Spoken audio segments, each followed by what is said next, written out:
हाँ जी दोस्तों, कैसे हैं आप सभी। मैं प्रदीप एक बार फिर स्वागत करता हूँ विद्या मंदिर के इस यूट्यूब चैनल पर। और लास्ट टाइम आपको कुछ मैंने हिस्ट्री की वीडियोस प्रोवाइड कराई थी एंशिएंट इंडिया से रिलेटेड। तो आज हम फर्दर अपना जो लेक्चर है उसको स्टार्ट करते हैं। लास्ट वीडियो में जहाँ से हमने छोड़ा था उसके बाद की सारी कहानी क्या रहेगी, चलिए उसके बारे में देखते हैं। आज हमारा जो टॉपिक रहेगा वो रहेगा 600 ईसा पूर्व के जो धार्मिक आंदोलन हुए थे और वो आंदोलन कौन कौन से थे उनके बारे में आज हम डिस्कस करेंगे। तो सबसे पहले आपको पता होना चाहिए इसका बेसिकली रीज़न क्या था, इस आंदोलन धार्मिक आंदोलन होने का रीज़न क्या था।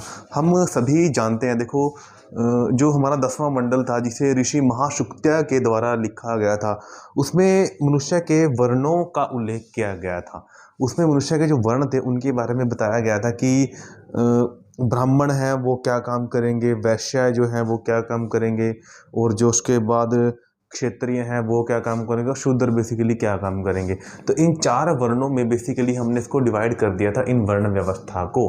ठीक है, चलिए अब ये तो बात सही रही यहाँ तक। लेकिन उसके बाद क्या हुआ कि धीरे धीरे इसका प्रभाव ये पड़ा कि ब्राह्मणों का वर्चस्व ही क्या हुआ, कायम होने लगा। उस ब्राह्मणों के वर्चस्व को ख़त्म करने के लिए, बेसिकली ख़त्म करने के लिए, ठीक है ना, कुछ धार्मिक आंदोलन उठे यहाँ पर। और वो धार्मिक आंदोलन बेसिकली क्या थे, ठीक है, चलिए हम डिस्कस करते हैं। ठीक है, तो इनमें सबसे पहले जो हमारा धार्मिक आंदोलन रहेगा, ठीक है, उसमें हम पढ़ेंगे सबसे पहले बौद्ध धर्म के बारे में। तो बौद्ध धर्म की जानकारी हमें यहाँ से लेनी है, तो चलिए शुरू करते हैं बौद्ध धर्म के बारे में। तो बौद्ध धर्म वेरी वेरी इंपॉर्टेंट।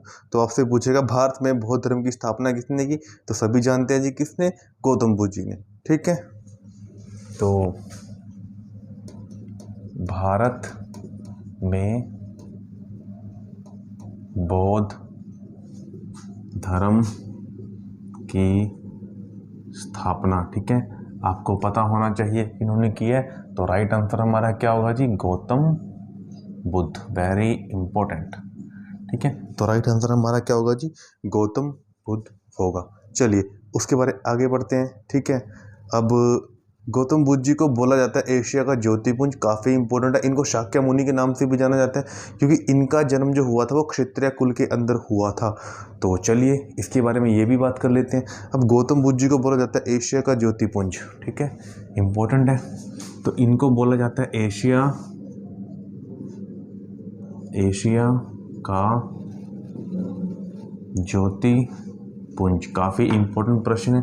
और इन्हीं को क्या बोला जाता है, इन्हीं को शाक्य मुनि की संख्या भी दी गई है, शाक्य मुनि, क्योंकि इनका जन्म,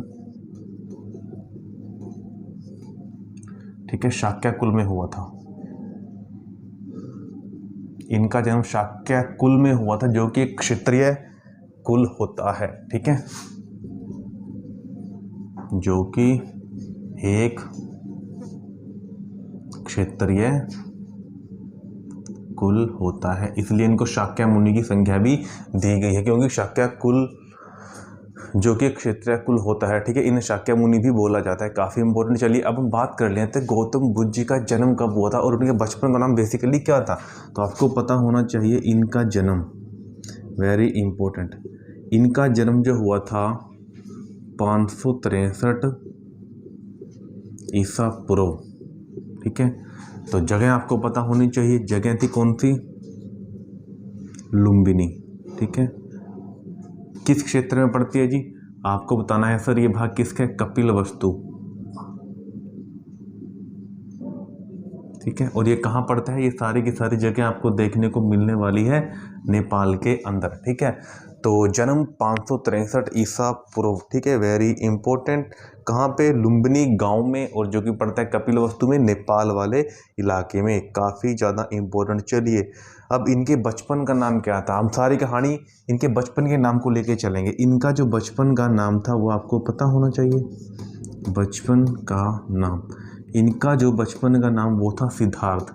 अब जो सारी की सारी कहानी आगे चलेगी वो सिद्धार्थ के नाम से ही चलने वाली है।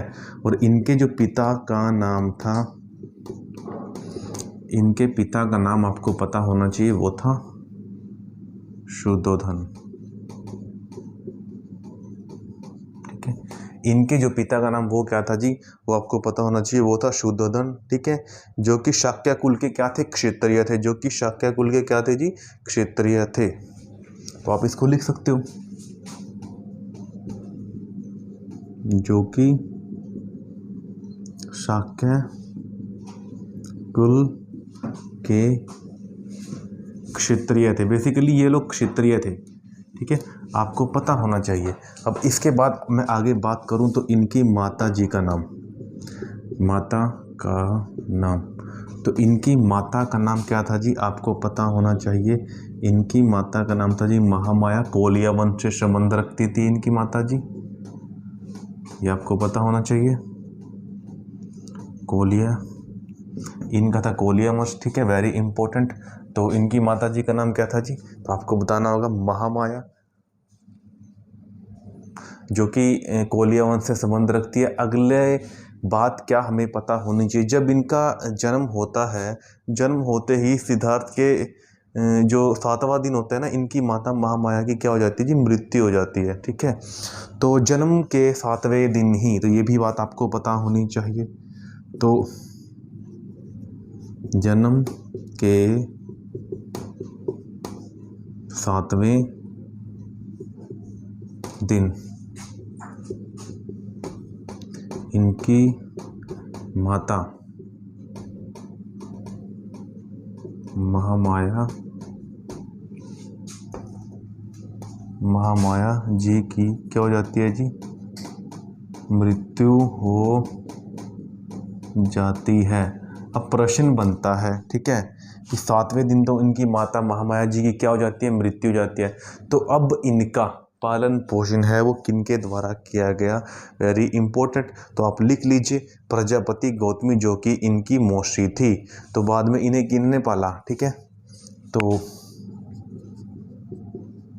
इसके बाद पालन पोषण, इनका पालन पोषण किन्होंने किया जी, तब आपको क्या बताना है, प्रजापति गौतमी क्या थी, इनकी मौसी थी। और बाद में चले के यही इनकी पहली शिष्या कहलाई जाती है, जो कि क्या थी जी, इनकी मौसी। Very important line. I hope आपको इतना समझ आया होगा। थोड़ा हम रिवाइज कर लेते हैं कि 600 ईसा पूर्व का धार्मिक आंदोलन हम कर रहे हैं, उसमें सबसे पहले हम बौद्ध धर्म के बारे में पढ़ रहे हैं। भारत में बौद्ध धर्म की जो स्थापना थी वो गौतम बुद्ध जी के द्वारा की गई थी, जिन्हें एशिया का ज्योतिपुंज भी कहा जाता है। ठीक है, शाक्य मुनि भी कहते हैं, क्योंकि शाक्य कुल में इनका जन्म हुआ था, जो कि क्षत्रिय एक कुल होता है। उसके बाद इनके जन्म की जो डेट है 563 ईसा पूर्व, लुम्बिनी नामक गांव कपिलवस्तु नेपाल में ये जगह पड़ती है। ठीक है, वहाँ पे अब बचपन का नाम क्या था, सिद्धार्थ, और पिता का नाम क्या था जी, आपके सामने बोर्ड पे लिखा हुआ है शुद्धोधन, जो कि शाक्य कुल के क्षत्रिय थे। और माता का नाम था महामाया, कोलिया वंश से संबंध रखती थी। अब जन्म होने के 7वें दिन ही इनकी माता जी क्या होते हैं, देहांत हो जाता है।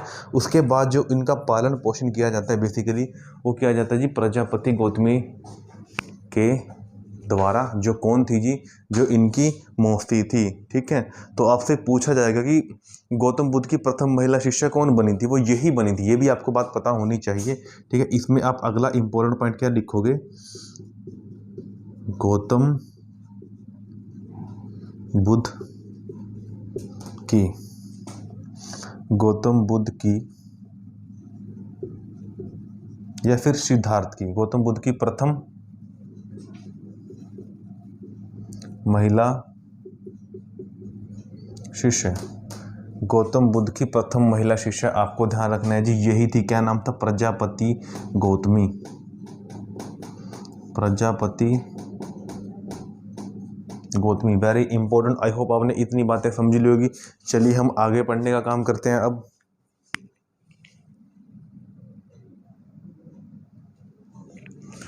चलिए जी हम आगे पढ़ने का काम करते हैं। तो जब इनका जन्म होता है तो इनके जो महल होता है, ठीक है, उसमें स्थित कुछ पंडित लोगों के द्वारा, ठीक है, भविष्यवाणी की जाती है। ये भी बात आपको पता होना चाहिए। अब देखिए इनका जन्म हो गया, इनकी माता जी का देहांत भी हो गया। अब इसके बाद, ठीक है, इनके लिए कुछ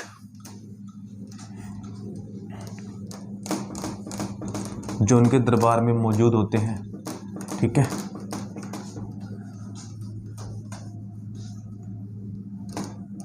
चलिए हम आगे लिखने का काम करते हैं इनके बारे में, वेरी इंपॉर्टेंट लाइन्स। ठीक है, अब भविष्यवाणी की जाती है जी ज्योतिषियों के द्वारा, माफ़ी चाहूँगा, इनके जो ज्योतिषी होते हैं इनके दरबार में, उनके द्वारा भविष्यवाणी की जाती है। अब भविष्यवाणी क्या की जाती है, उसमें कहा जाता है कि एक जो ज्योतिषी है वो कहता है कि आपका बेटा बड़ा होकर क्या बनेगा। ठीक है, वेरी वेरी इंपॉर्टेंट। आपका बेटा बड़ा होकर क्या बनेगा जी, एक शासक बनेगा, एक योद्धा बनेगा। तो इस बात से क्या हुआ जी, शुद्धोधन बहुत खुश हुआ कि हाँ बिल्कुल अच्छी बात है कि मेरा बेटा क्या बनेगा, योद्धा बनेगा। उसके बाद ठीक है, जब दूसरे ज्योतिषी हैं वो कहते हैं कि आपका बेटा बड़ा होकर क्या बनेगा, सन्यासी बनेगा। ठीक है, आपका बेटा बड़ा होकर सन्यासी बनेगा। और ये बात सुनकर हैरान परेशान हो जाते हैं कौन, आपको पता होना चाहिए शुद्धोधन, कि मेरा बेटा शासक बनेगा वो तो अच्छी बात है, लेकिन अगर वो बना सन्यासी तो ये ठीक नहीं है। ठीक है, तो इस बात से काफ़ी चिंतित होते हैं शुद्धोधन, और यहीं से वो फैसला कर लेते हैं क्या, ठीक है, कि मैं अपने बेटे सिद्धार्थ को, ठीक है, हर वो चीज़ उपलब्ध कराऊंगा, ठीक है, जिससे इसे ऐश ओ आराम की ज़िंदगी मिले। ठीक है, कभी भी किसी भी प्रकार की प्रॉब्लम मैं इसे होने नहीं दूंगा, सारी चीज़ें इसको मैं टाइम टू टाइम प्रोवाइड कराऊंगा। अगर इसके दरबार में कोई भी बीमार व्यक्ति है, ठीक है, उसकी मैं क्या कर दूंगा, यहाँ से छुट्टी कर दूंगा। आई मीन टू से कि पूरा का पूरा मतलब इसको एक प्रॉपर जीवन देना है, बिल्कुल इसको कोई परेशानी ही ना हो, इन शॉर्ट। ठीक है, इसको कोई परेशानी ही ना हो, तो ये बात सोच लेता है कौन, शुद्धोधन, और बिल्कुल यही करता है वो। ठीक है ना, तो शुद्धोधन इसको फिर बाहर नहीं जाने देता और अपने ही महल में रख लेता है। ठीक है, अपने ही महल में रख लेता है। ठीक है जी, तो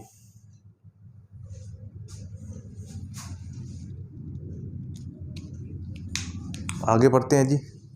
तो अब क्या होता है जी, सिद्धार्थ अपने महल के अंदर होता है, उसे बाहर कहीं नहीं जाने दिया जाता, उसके आराम की हर एक चीज़ उसको प्रोवाइड कराती है। ठीक है जी, ये बात पता होना चाहिए। एक दिन क्या होता है, एक दिन होता है कि सिद्धार्थ, ठीक है, सिद्धार्थ अपने सारथी को बोलता है, इंपॉर्टेंट प्रश्न, कि मुझे अब अपना क्षेत्र देखना है कि हमारा जो क्षेत्र है ये कहाँ तक फैला हुआ है। मैं यहाँ पर रह के तंग हो चुका हूँ, मुझे बाहर का एरिया दिखाओ, मैं देखना चाहूँगा कि क्या कुछ है हमारा एरिया। बिल्कुल ठीक है। अब जो इनका सारथी होता है उसको ये बुलाता है, वेरी इंपॉर्टेंट, सारथी का नाम आपसे पूछेगा। ठीक है, तो चलिए,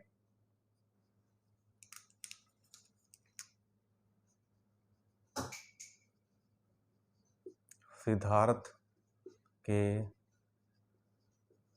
सारथी का नाम, आपसे सिद्धार्थ के सारथी का नाम पूछा जाएगा, तब आपको क्या बताना है जी, क्या, चन्ना या फिर चाण। कई बुक्स में चन्ना होता है, कई बुक्स में चाण होता है, तब आपको बताना है चन्ना, चन्ना। ठीक है, या फिर आप इसको चाण भी कह सकते हो, ये इसके सारथी का नाम होता है। तो जब सिद्धार्थ परेशान हो जाता है महल में, तब क्या होता है, तो वो अपने सारथी को बुलाता है चन्ना को, और कहता है कि चन्ना मुझे क्या करो, ठीक है, अपने साम्राज्य का जो हमारा विस्तार है उसको वो दिखाओ कि वो कितना है कितना नहीं है, मुझे वो देखना है। ठीक है, तो ठीक इसी बात को मानकर, ठीक है, उसका सारथी चन्ना, ठीक है, ये बात मान लेता है और उसको बाहर घूमने के लिए ले जाता है। ठीक है, ये चीज आपको पता होना चाहिए। ठीक है, और चन्ना को बोलता है कि मेरा घोड़ा लेकर आओ, और हम घोड़े पर बैठ के क्या करेंगे, पूरा का पूरा साम्राज्य अपना देखेंगे। तो चन्ना ठीक यहाँ पर घोड़ा लेके आता है। तो आपको सिद्धार्थ के घोड़े का नाम भी पता होना चाहिए, सिद्धार्थ के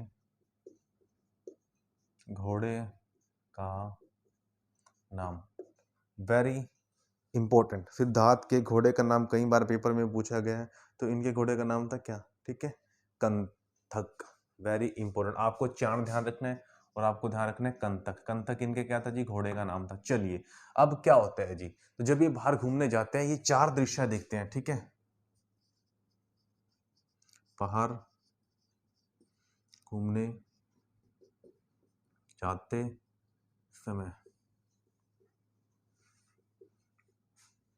सिद्धार्थ के सामने चार दृश्य, अब इसके सामने चार दृश्य ऐसे आते हैं जो उसने कभी देखे ही नहीं। इनसे काफी विचलित हो जाता है कौन, सिद्धार्थ, की क्या है क्या नहीं है, मैंने इनको कभी नहीं देखा, मुझे इनके बारे में जानना है। ठीक है, अब वो चार दृश्य, बाहर घूमने जाते समय सिद्धार्थ के सामने चार दृश्य आते हैं। अब वो चार दृश्य कौन कौन से आते हैं, सबसे पहले, ठीक है, एक बूढ़ा व्यक्ति इनको दिखाई देता है, जो काफी दुर्लभ होता है। ठीक है, तो इसे देखकर काफी ये क्या होता है, आश्चर्यचकित होता है। तो पहला जो ये देखता है दृश्य, एक बूढ़ा व्यक्ति जो काफी झुका हुआ था तथा दुर्लभ था, बहुत दुर्लभ। अब इसको देखकर क्या होता है, सिद्धार्थ होता है आश्चर्यचकित कि मैंने तो ऐसा इंसान जिंदगी में कभी देखा ही नहीं। तो चन्ना को बोलता है प्लीज मुझे इसके बारे में बताइए, ये कौन है। ठीक है, तो ये बात आपको पता होनी चाहिए। अब ये जो दूसरा दृश्य देखता है वो भी काफी इंपॉर्टेंट है। चलिए दूसरा दृश्य है, कौन सा देखता है। अब ये एक व्यक्ति को देखता है वो जो कि चारपाई पर लेटा होता है। ठीक है, और जो कि बीमार होता है और अंतिम सांसें गिन रहा होता है, मतलब मरने वाला होता है। ठीक है, तो अब ये क्या देखता है दूसरा दृश्य, एक व्यक्ति चारपाई पर लेटा है जो कि बीमार है, आई मीन टू से बीमार है और अंतिम सांसें, ठीक है, और मरने वाला है, अंतिम सांसें गिन रहा है और मरने वाला है। यह देखकर भी काफी हैरान परेशान होता है कौन, सिद्धार्थ, कि ये कौन सा व्यक्ति है। ठीक है, इससे पहले मैंने देखा बूढ़ा व्यक्ति, उसको देख के आश्चर्यचकित हुआ। अब देखा मैंने क्या, बीमार व्यक्ति जो कि चारपाई पे लेटा होता है। अब तीसरा दृश्य क्या दिखता है, ये तीसरा दृश्य देखता है कि एक व्यक्ति को कुछ लोग, ठीक है, एक शव मतलब अंतिम संस्कार के लिए ले जा रहे होते हैं। तो तीसरा क्या देखता है, ये एक शव देखता है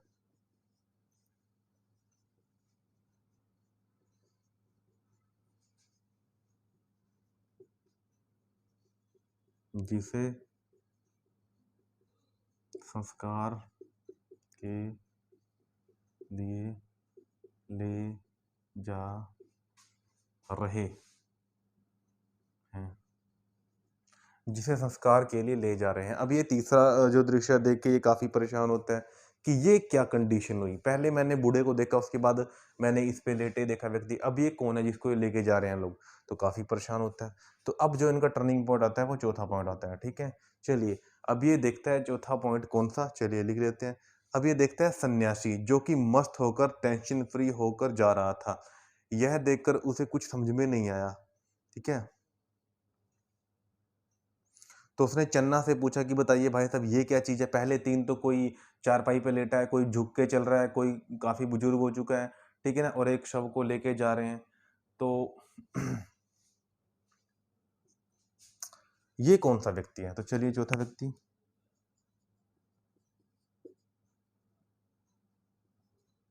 इसने एक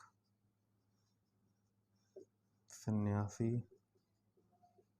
देखा जो मस्त होकर जा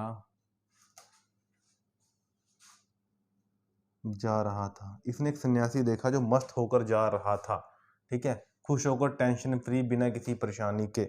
अब यह सब देखकर क्या होता है, इसको होती है प्रॉब्लम कि ये तो मैंने तीन ऊपर वाले देख लिए, अब ये व्यक्ति कौन है जो बिल्कुल टेंशन फ्री होकर यहाँ से गुजर रहा है, इसे कोई दिक्कत नहीं है, ये खुश है बिल्कुल। तो इसने डायरेक्ट किससे पूछा, अपने सारथी चांद से पूछा कि ये कौन है, इसके बारे में प्लीज मुझे बताइए। अब चांद चांद ने यहाँ पर क्या किया, बिल्कुल उसको उसके बारे में बताया, और बताया क्या, सारी की सारी सच्चाई कि यह संसार दुखों से भरा पड़ा है। ठीक है, इस संसार में कोई भी क्या है, सुखी नहीं है। ठीक है, और जीवन का परम सत्य क्या है, मृत्यु है। ठीक है, और जीवन का परम सत्य क्या है कि मृत्यु है, सबकी एक दिन मृत्यु होनी ही होनी है। तो फिर सिद्धार्थ ने पूछा फिर ये चौथा व्यक्ति कौन है जो बिल्कुल सुखी है, कोई टेंशन नहीं है जिसे। ठीक है ना, तो तब चांद ने बताया यह व्यक्ति तो एक सन्यासी है और उसका लक्ष्य केवल मोक्ष की प्राप्ति है, बस। ठीक है ना, तो जैसे जैसे चांद ने इसको बताया कि मृत्यु तो सच है, वो तो आनी ही आनी है, ठीक है, वो तो आनी ही आनी है, तो तब तक तो ठीक था। जब उसने चौथे व्यक्ति के बारे में पूछा तो फिर ये व्यक्ति क्यों इतना खुश है, इसे इस बात की टेंशन नहीं है कि मृत्यु होगी। तब चाण ने बोला कि ये व्यक्ति एक सन्यासी है और ये बिल्कुल अपनी मोक्ष की प्राप्ति के लिए, ठीक है, अपनी अपनी इसका एक ही लक्ष्य है कि मोक्ष की प्राप्ति हो बस। और यही जो लास्ट पॉइंट है चन्ना के द्वारा बताया हुआ, यही टर्निंग पॉइंट साबित होता है सिद्धार्थ के जीवन में। और इसी बात से, ठीक है, इसी बात से क्या होता है जी, चन्ना की इसी बात को समझकर 29 वर्ष की आयु में सिद्धार्थ क्या कर देते हैं जी, घर को छोड़ देते हैं। ठीक है, अगला जो इंपॉर्टेंट पॉइंट है आपसे पूछा जाएगा क्या, कि सिद्धार्थ ने घर कब छोड़ा, इंपॉर्टेंट है।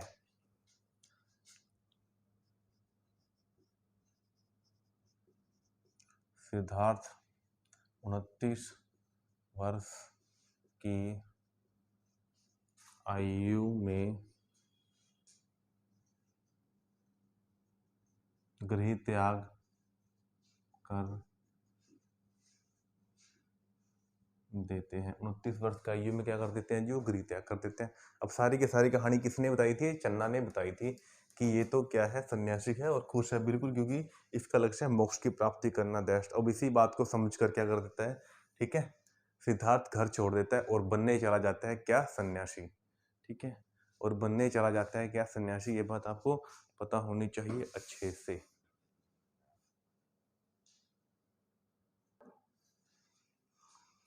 तो 29 वर्ष की आयु में गृह त्याग कर देते हैं। और इम्पोर्टेंट प्रश्न, सिद्धार्थ के इस गृह त्याग को, सिद्धार्थ के इस गृह त्याग को बौद्ध धर्म में, बौद्ध धर्म में महाभिनिष्क्रमण, महाभिनिष्क्रमण कहा गया है। इंपॉर्टेंट प्रश्न, महाभिनिष्क्रमण कहा गया है। सिद्धार्थ के इस गृह त्याग को बौद्ध धर्म में महाभिनिष्क्रमण कहा गया है। इसके बाद वो क्या करते हैं जी, अनोमा नदी के तट पर जाकर उन्होंने अपना सर मुंडवाया और सन्यासी वस्त्र धारण किए और चल दिए महाज्ञान की प्राप्ति के लिए। ठीक है, अब अगली इंपॉर्टेंट लाइन आपको क्या ध्यान रखनी है, इसके बाद अनोमा नदी के तट पर जाकर, ठीक है, अपना सर मुंडवाया और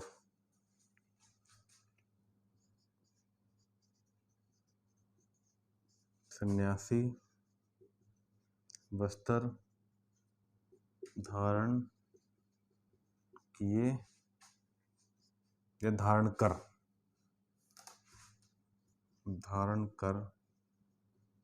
महाज्ञान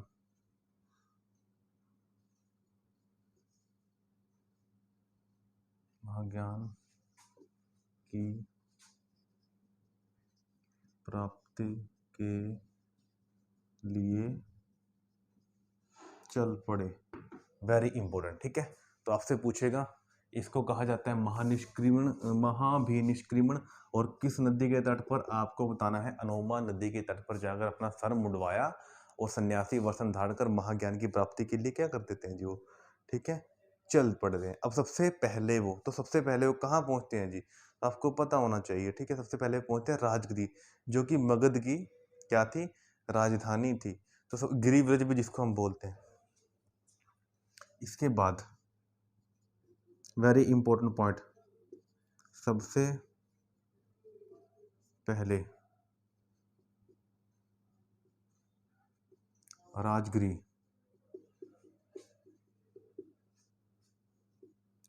सबसे पहले राजगिरी गिरिव्रज पहुंचते हैं जो शक्तिशाली महाजनपद मगध की राजधानी थी, जो कि शक्तिशाली महाजनपद मगध की राजधानी थी। Very important. अब वहां जाकर, ठीक है, अब ये सबसे पहले कहाँ पहुंचते हैं जी? राजगिरी मगध की राजधानी थी जो, ठीक है ना। तो वहां पहुंचकर ये शिक्षा ग्रहण करते हैं जी, किससे? अलार कलाम से। ठीक है, वहां पर अपने ये गुरु धारण करते हैं जिनका नाम क्या था? अलार कलाम। वहां पर उनके जाके शिष्य बनते हैं और संख्या दर्शन की शिक्षा प्राप्त करते हैं। ठीक है, मगध की राजधानी थी। और यहाँ पर अलार कलाम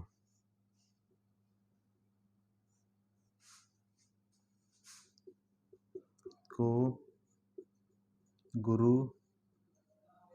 मानकर, ठीक है, शिक्षा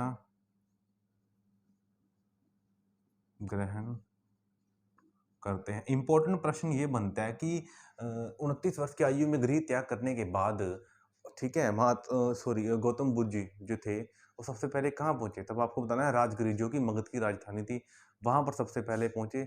और यहाँ पर उन्होंने अलार कलाम को क्या किया? अपना गुरु मानकर, ठीक है, उनसे शिक्षा प्राप्त की, संख्या दर्शन की।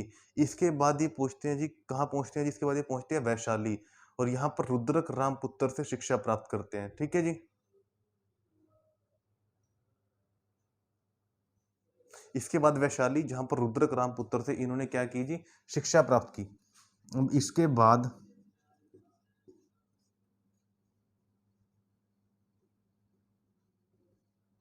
वैशाली में जाकर रुद्रक राम पुत्र, वेरी इंपॉर्टेंट, से शिक्षा ग्रहण, ठीक है। इसके बाद वैशाली में जाकर रुद्रक रामपुत्र, इंपॉर्टेंट प्रश्न है, आप अपनी कॉपी पे नोट करोगे। रुद्रक रामपुत्र से क्या करते हैं जी? शिक्षा ग्रहण करते हैं, वेरी इंपॉर्टेंट। इसके बाद ये पहुंचते हैं जी कहाँ पे? गया में। और वहां पहुंचकर क्या करते हैं जी? तपस्या शुरू। और उनके साथ 5 ब्राह्मण और बैठते हैं, लेकिन 1 साल बाद वो उठकर चले जाते हैं कि कुछ नहीं होने वाला। ठीक है, तो ये चीज आपको पता होनी चाहिए, इंपॉर्टेंट है। तो चलिए इसके बारे में लिखते हैं।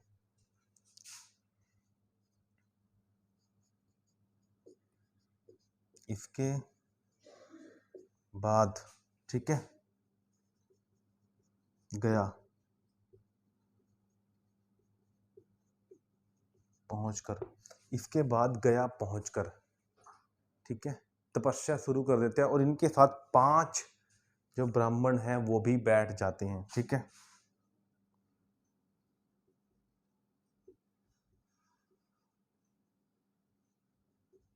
5 ब्राह्मणों के साथ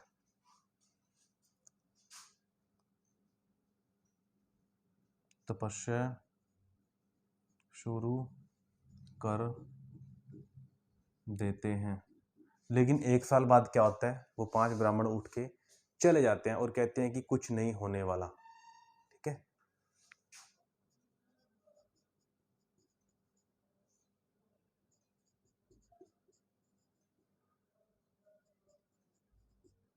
लेकिन वो ब्राह्मण 1 साल बाद उठकर चले जाते हैं। ठीक है, लेकिन वो ब्राह्मण 1 साल बाद उठकर चले जाते हैं। ठीक है, ये चीज़ आपको पता होनी चाहिए। और कहते हैं कि कुछ नहीं होगा, ऐसे बैठने से कोई ज्ञान की प्राप्ति नहीं होने वाली। बात है कहाँ की? गया की। गया में पहुंचकर वो बैठते हैं 5 ब्राह्मणों के साथ, इंपॉर्टेंट है। ठीक है। अब क्या होता है, 6 वर्षों की तपस्या के बाद सिद्धार्थ को गया में क्या होता है जी, महाज्ञान की प्राप्ति हो जाती है लगभग 35 वर्ष की आयु में। Very important point. ठीक है, आगे लिख देता हूं इसको साफ करके।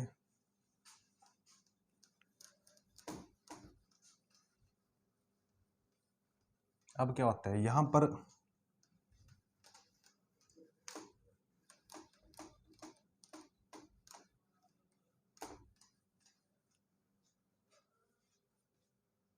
ठीक है, अब गया में बैठकर क्या होता है जी, 6 वर्षों के बाद सिद्धार्थ को 6 वर्षों के बाद सिद्धार्थ को क्या होता है जी, कि महाज्ञान की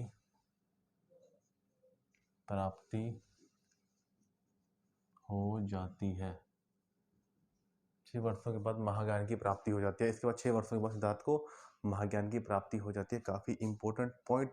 ठीक है, ध्यान आपको रखना, लगभग 35 वर्ष की आयु में ध्यान आपको रखना है। ठीक है, किस नदी के किनारे बैठकर तपस्या की थी जी, आपको ध्यान रखना है।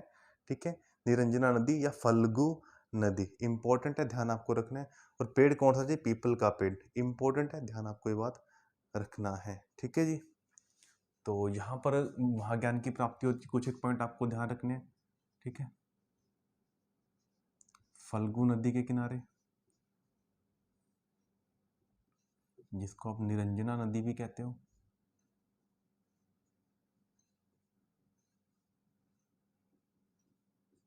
ठीक है, आपसे पूछेगा फिर क्या, पीपल के पेड़ के नीचे।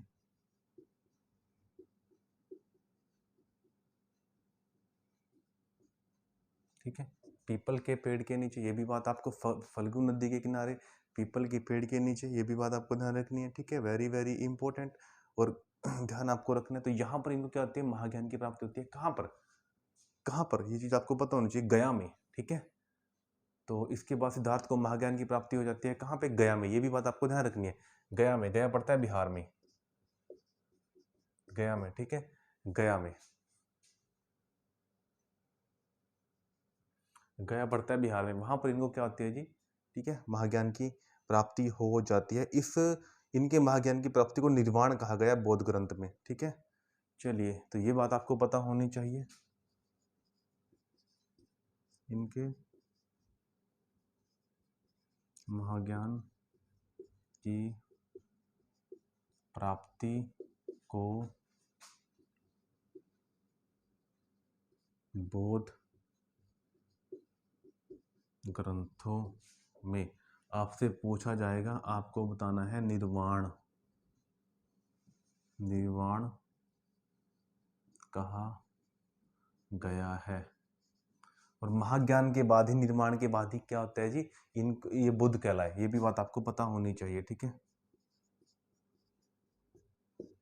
निर्वाण के बाद ही ये क्या कहलाए जी, बुद्ध कहलाए, ये भी इंपॉर्टेंट प्रश्न है।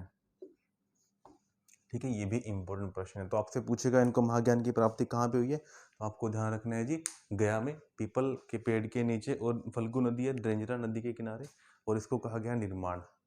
तो आई होप आपको आज का लेक्चर अच्छा लगा होगा। अगर आपके कोई सुझाव हैं, कमेंट हैं, तो प्लीज़ आप कमेंट कर सकते हो इस वीडियो में, कमेंट सेक्शन में, तो आपके डाउट बिल्कुल क्लियर किए जाएंगे। तो मिलते हैं नेक्स्ट वीडियो में, फर्दर आगे क्या होगा।